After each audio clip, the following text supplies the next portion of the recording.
First ಒಂದು ಬಾಣಲಿಗೆ ಎಣ್ಣೆ ಹಾಕ್ಕೊಬೇಕು. ಅದು ಕಾದಾದ್ಮೇಲೆ ಸ್ವಲ್ಪ ಸಾಸಿವೆ ಹಾಕಿ ಚಟಪಟ ಅಂತ ಸಿಡಿದ ಮೇಲೆ ಇವಾಗ ಒಂದು ಪ್ಲೇಟಲ್ಲಿ ಉದ್ದಿನಬೇಳೆ ಕಡಲೆಬೇಳೆ ಹಾಕಿಟ್ಕೊಂಡಿದ್ದೀನಿ. ಅದನ್ನು ಆ್ಯಡ್ ಮಾಡಿಕೊಂಡು ಸ್ವಲ್ಪ ಬ್ರೌನ್ ಬರೋವರೆಗೂ ಚೆನ್ನಾಗಿ ಫ್ರೈ ಮಾಡ್ಕೋಬೇಕು.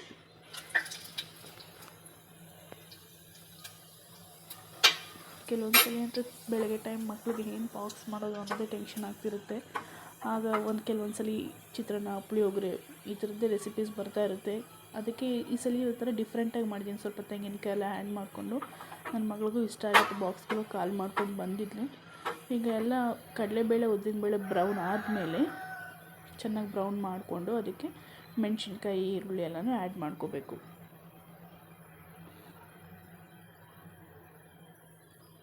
ನೋಡ್ತಾ ಇರ್ಬೋದು. ಯಾಕಂದರೆ ಅದು ಸ್ವಲ್ಪ ಕಟುಮ್ ಅಂತಂದ್ರೆ ಚೆಂದ. ಸಾಫ್ಟಾಗಿದ್ದರೆ ಚೆನ್ನಾಗಿರಲ್ಲ, ಏನೋ ಒಂಥರ ಅನ್ನಿಸ್ತಾ ಇರುತ್ತೆ.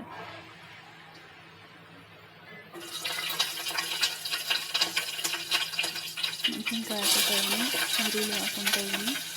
ಸೊ ಈರುಳ್ಳಿನೂ ಸ್ವಲ್ಪ ಬ್ರೌನ್ ಥರ ಬರೋವರೆಗೂ ಫ್ರೈ ಮಾಡ್ಕೋಬೇಕು.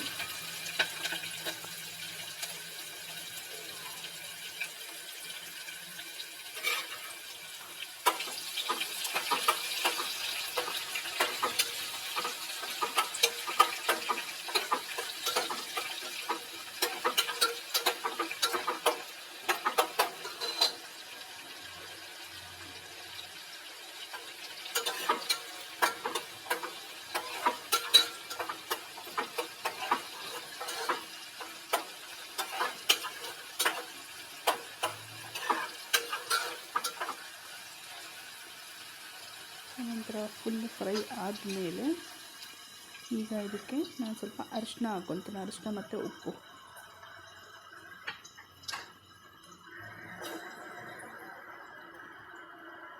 ಸರಿ, ನಾನು ಕ್ಯಾಪ್ಸಿಕಮ್ ಹೇಳೋದನ್ನ ಮರ್ತ್ಬಿಟ್ಟೆ. ಕ್ಯಾಪ್ಸಿಕಮ್ಮು ಹಾಕಿದ್ದೀನಿ. ಸ್ವಲ್ಪ ಅದನ್ನು ಕ್ರಿಸ್ಪಿಯಾಗಿ ಫ್ರೈ ಮಾಡಿಕೊಂಡ್ರೆ ಮಧ್ಯದಲ್ಲಿ ಬಾಯಿಗೆ ಸಿಗ್ತಾ ಇರುತ್ತೆ, ಚೆನ್ನಾಗಿರುತ್ತೆ. ದಯವಿಟ್ಟು ಕ್ಷಮಿಸಿ, ನನ್ನ ಫಸ್ಟ್ ವಿಡಿಯೋ ಹೇಗೆ ಮಾಡಬೇಕು ಅಂತ ಗೊತ್ತಿಲ್ಲ, ಟ್ರೈ ಮಾಡಿದ್ದೀನಿ. ಏನಾದರೂ ಇದು ಕರೆಕ್ಷನ್ಸ್ ಏನಾದರೂ ಇದ್ದರೆ ನಾನು ಕಮೆಂಟ್ ಮಾಡಿ, ನಾನು ಅದನ್ನ ನೆಕ್ಸ್ಟ್ ವಿಡಿಯೋದಿಂದ ಸರಿ ಮಾಡ್ಕೊತೀನಿ.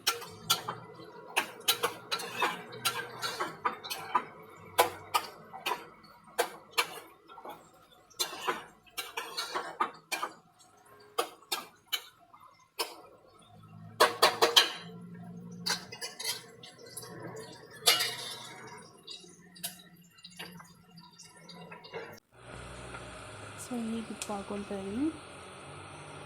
ಹಾಕೊಂಡಾದ್ಮೇಲೆ ಮತ್ತೆ 2 ನಿಮಿಷ ಹಾಗೆ ಸುಮ್ಮನೆ ಬಾಡಿಸ್ಕೊಂಡ್ರೆ ಸ್ವಲ್ಪ ಅದನ್ನು ಕ್ಯಾಪ್ಸಿಕಮ್ ಕೂಡ ಕ್ರಿಸ್ಪಿ ಆಗುತ್ತೆ.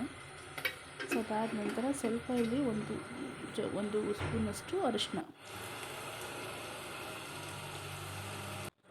ಸೊ ಅರಿಶಿನ ಎಲ್ಲ ಆದಮೇಲೆ ಲಾಸ್ಟಲ್ಲಿ ತೆಂಗಿನಕಾಯಿ ತುರಿನ ಆ್ಯಡ್ ಮಾಡ್ಕೊಂಡಿದ್ದೀನಿ.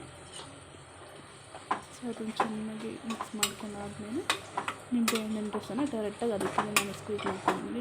ಸಪ್ರೇಟಾಗಿ ಪ್ಲೇಟ್ಗೆ ಹಾಕ್ಕೊಂಡಿಲ್ಲ, ಡೈರೆಕ್ಟಾಗಿ ಬಾಂಡಿ ಒಳಗಡೆ ನಾನು ನಿಂತ್ಕೊಂಡಿದ್ದೀನಿ.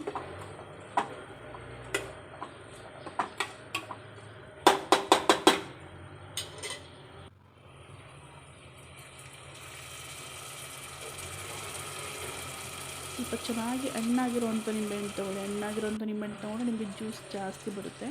ಸೊ ಫೈನಲಿ ಗಾರ್ಲಿಷ್ ಕೊತ್ತಂಬರಿ ಸೊಪ್ಪು. ಸೊ ನಿಜವಾಗ್ಲೂ ಫ್ರೆಂಡ್ಸ್ ತುಂಬಾ ಚೆನ್ನಾಗಿತ್ತು. ಒಂದು ಟ್ರೈ ಮಾಡಿ ನೋಡಿ, ಮಕ್ಕಳಿಗಂತೂ ತುಂಬಾ ಇಷ್ಟ ಆಗ್ತಿದೆ. ನನ್ನ ಮಗಳಂತೂ ಫುಲ್ ಬಾಕ್ಸ್ ಖಾಲಿ ಮಾಡ್ಕೊಂಡು ಬಂದಿದ್ದು. ಒಂದ್ಸಲ ಟ್ರೈ ಮಾಡಿ ಕಮೆಂಟ್ ಮಾಡ್ತೀನಿ ಹೇಗಿದೆ ಅಂತ. ಸೊ ಇದು ಅನ್ನ ಮಿಕ್ಸ್ ಮಾಡಾದಮೇಲೆ ಟೇಸ್ಟ್ ನೋಡಿದ್ದೆ, ಸೂಪರಾಗಿ ಬಂದಿತ್ತು. ನೀವು ಒಂದ್ಸಲ ಟ್ರೈ ಮಾಡಿ ನನಗೆ ಕಮೆಂಟ್ ಸೆಕ್ಷನಲ್ಲಿ ತಿಳಿಸಿ ಹೇಗೆ ಬಂದಿತ್ತು ಅಂತ.